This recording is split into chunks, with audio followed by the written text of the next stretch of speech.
Hello friends, welcome back to our channel. మన ఛానల్లో అయితే కాంపిటేటివ్ ఎగ్జామ్స్కి యూస్ఫుల్ అయ్యేలా కరెంట్ అఫైర్స్ మరియు జీకే క్లాసెస్ అయితే చూస్తున్నాము. సో లేట్ చేయకుండా ఈరోజు సెషన్ అయితే స్టార్ట్ చేద్దాం. ఇక్కడ చూసినట్లయితే పార్లమెంటు వర్షాకాల సమావేశాలు 2026కి సంబంధించి మనకి కేంద్ర మంత్రి కిరణ్ రిజిజు గారు అయితే ప్రకటన చేయడం జరిగింది.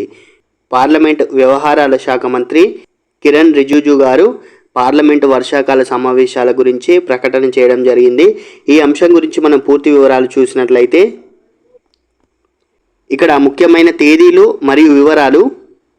సమావేశం జూలై 20న ప్రారంభం జరుగుతుంది, అలాగే ఆగస్టు 13తో ముగిస్తుంది.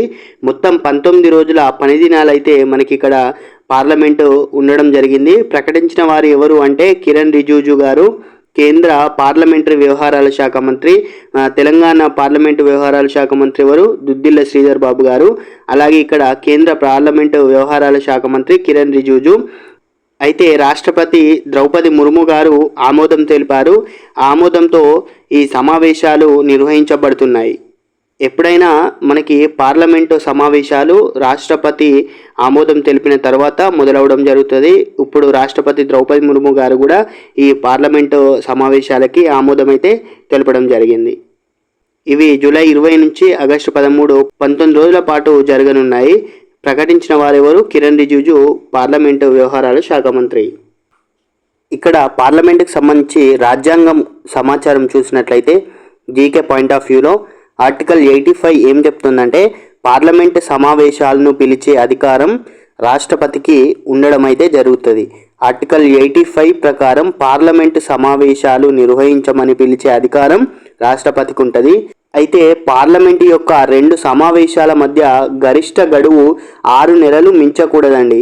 గరిష్ట గడువు అంటే ఒక సమావేశం నిర్వహించిన తర్వాత మరొక సమావేశం నిర్వహించడానికి 6 నెలలు అనేది మించకూడదు. అంటే 6 నెలల లోపటే మరొక సమావేశాన్ని నిర్వహించాలి పార్లమెంట్లో. నెక్స్ట్ చూసినట్లయితే 3 సమావేశాలు జరుగుతాయండి నార్మల్గా. ఒకటి బడ్జెట్ సమావేశము, ఇది సుదీర్ఘమైనది. అలాగే వర్షాకాల మరియు శీతాకాల సమావేశాలు అనేటివి జరుగుతాయి. ఇక్కడ మెయిన్గా ఆర్టికల్ 85 ప్రకారము పార్లమెంట్ సమావేశాలకు పిలిచేటువంటి అధికారము రాష్ట్రపతికి కలదు. అలాగే 2 సమావేశాల మధ్య గడువు 6 నెలలకు మించకూడదు.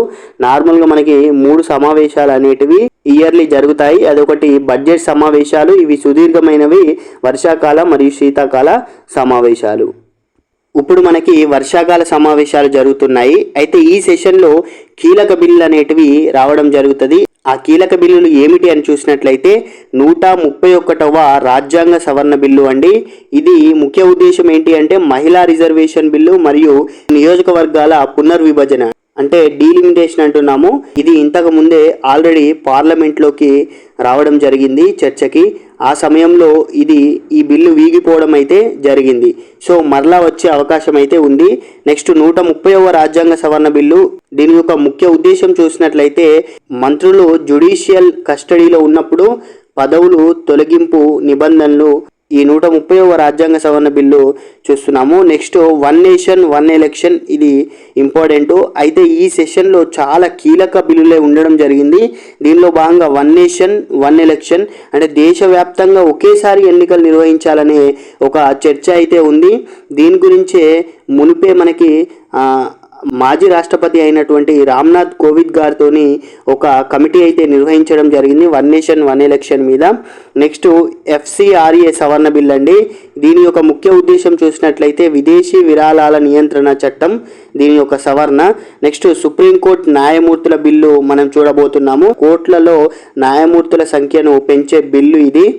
సో ఇవి ముఖ్యమైన బిల్లు. ఒకటి 131వ రాజ్యాంగ బిల్లు సవరణ, ఇది మహిళా రిజర్వేషన్ మరియు నియోజకవర్గాల పునర్విభజన అంటే డీలిమిటేషన్ గురించి చెప్తుంది. నెక్స్ట్ 130 సవరణ బిల్లు. ఇది మంత్రులు జ్యుడిషియరీ కస్టడీలో ఉన్నప్పుడు వాళ్ళ యొక్క మంత్రి పదవులు తొలగింపు గురించి ఈ నిబంధనల గురించి ఇది చెప్తుంది. నెక్స్ట్ 1 నేషన్ 1 ఎలక్షన్ అంటే దేశవ్యాప్తంగా ఒకేసారి ఎన్నికలు నిర్వహించాలని. FCRA అంటే ఇది విదేశీ విరాళాల గురించి. నెక్స్ట్ సుప్రీంకోర్టు అంటే కోర్టులలో న్యాయమూర్తులను పెంచాలనే ఈ సవరణ బిల్లు. నెక్స్ట్ ఈ బిల్లులన్నిటి గురించి మనం డీప్గా వెళ్ళినట్లయితే ఇక్కడ 131వ రాజ్యాంగ సవరణ బిల్లు, ఇదే మహిళా రిజర్వేషన్ బిల్ అండి. ఇది పోయిన సెషన్లో మనకి ఈ బిల్లు వీగిపోవడం అయితే జరిగింది. సో మళ్ళీ వచ్చే ప్రతిపాదన ఉంది. సో ఇక్కడ లోక్సభ సీట్ల సంఖ్యను 850కి పెంచే ప్రతిపాదన, 2011 జనాభా లెక్కల ప్రకారం డీలిమిటేషన్ నిర్వహణ, మహిళలకు 33% రిజర్వేషన్లు త్వరగా అమలయ్యేలా నిబంధనలు, అలాగే గతంలో ఆమోదం పొందిన మహిళా రిజర్వేషన్ చట్టాన్ని అమలు చేసే ప్రక్రియ, ఈ 131వ రాజ్యాంగ సవరణ బిల్లు చూడబోతున్నాము. ఇక్కడ మెయిన్గా దీనిలో చూస్తే 850కి పెంచే ప్రతిపాదన ఏంటి, లోక్సభ సీట్లు.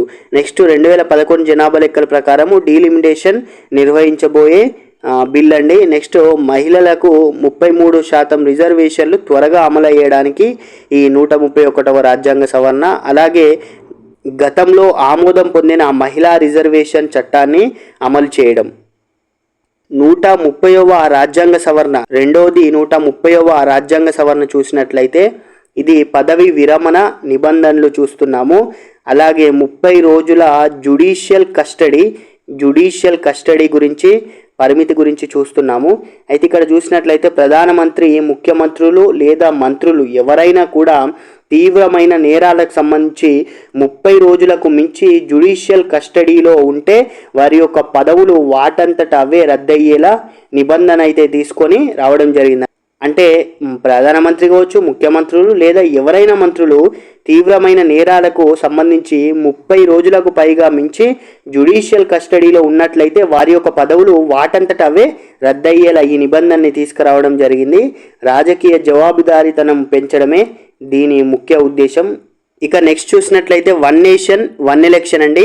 దేశవ్యాప్తంగా లోక్సభ మరియు అన్ని రాష్ట్రాల అసెంబ్లీలకు ఒకేసారి ఎన్నికలు నిర్వహించడం దీని యొక్క ముఖ్య ఉద్దేశం. ప్రయోజనాలు చూసినట్లయితే ఎన్నికల యొక్క వ్యయం తగ్గించడం, పరిపాలన పైన దృష్టి పెట్టడం, అలాగే తరచూ ఎన్నికల కోడ్ అడ్డంకులు లేకుండా చేయడం. అంటే ఒక్కో రాష్ట్రంలో ఒక్కోసారి ఎన్నికలు జరిగినప్పుడు అక్కడ ఈసీ అనేది ఎన్నికల కోడ్ అమలు చేయడం జరుగుతుంది. సో అలాంటప్పుడు పక్కపక్కన రాష్ట్రాల నుంచి కానీ లేకుంటే వేరే రాష్ట్రాల నుంచి రాకపోకలు, ఈ విధమైన కొన్ని అడ్డంకులు ఉంటాయి కాబట్టి అదొక పాయింట్. నెక్స్ట్ ఎన్నికల వ్యయం, అంటే వేరు సందర్భాల్లో జరిగినప్పుడు వ్యయం ఎక్కువగా ఉంటుంది కాబట్టి ఎన్నికల వ్యయం కోసం ఇది తగ్గించడం కోసం ఇది. నెక్స్ట్ పరిపాలన పైన కూడా పూర్తిగా దృష్టి సాధించవచ్చు. వేరు రాష్ట్రాల్లో వేరు సమయాల్లో ఎన్నికలు జరిగినప్పుడు సో దేశమంతటా కూడా ఆ పార్టీల యొక్క అధిష్టానం అనేది ఆ రాష్ట్రాల్లో ఉండడం, సో ఈ విధంగా దేశం కానీ రాష్ట్రం కానీ ఆ పరిపాలన సరిగా పరిపాలించడం ఇబ్బందులకు గురి కావడం వంటివి జరుగుతాయి. కాబట్టి పరిపాలన పైన దృష్టి పెట్టడానికి 1 నేషన్ 1 ఎలక్షన్ అనేది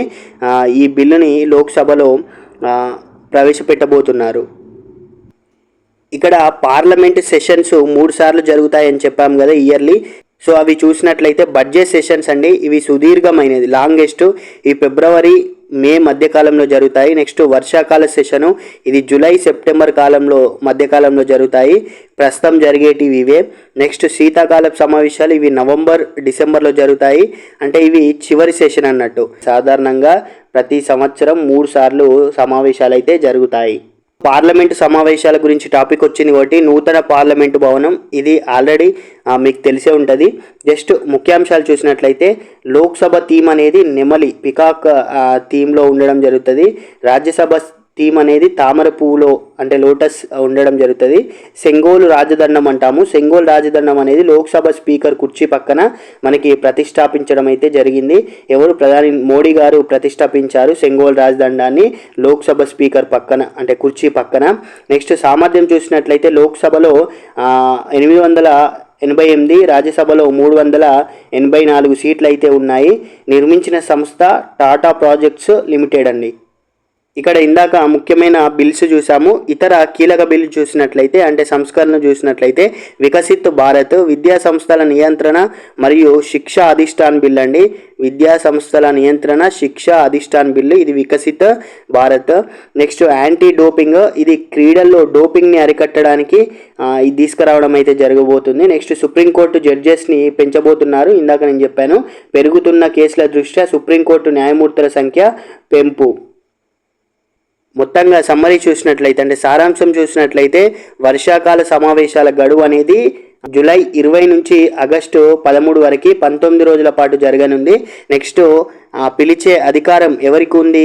ఈ సమావేశాలకు పిలిచే అధికారం అంటే రాష్ట్రపతికి ఆర్టికల్ 85 ప్రకారము ఇప్పుడు ఎవరు ద్రౌపది ముర్ము గారైతే దీనికి ఆమోదం తెలపడం జరిగింది. మహిళా రిజర్వేషన్ బిల్లు ఇది 131వ సవరణ బిల్లు. పదవీ రద్దు అంటే మంత్రులు కానీ ప్రధాని కానీ సీఎం కానీ ఎవరైతే జ్యుడిషియల్ కస్టడీలో 30 రోజులకు పైగా ఉన్నట్లయితే అంటే తీవ్రమైన నేర ఆరోపణలో వారి యొక్క 130వ సవరణ ద్వారా ఇది తీసుకురాబోతున్నారు. అంటే వారి యొక్క పదవిని ఆటోమేటిక్గా రద్దు అయ్యేలా తీసుకురాబోతున్నారు. నెక్స్ట్ ప్రస్తుత స్పీకర్ ఎవరు? లోక్సభకి ఓం బిర్లా అండి. లోక్సభకి ప్రస్తుత స్పీకరు ఓం బిర్లా.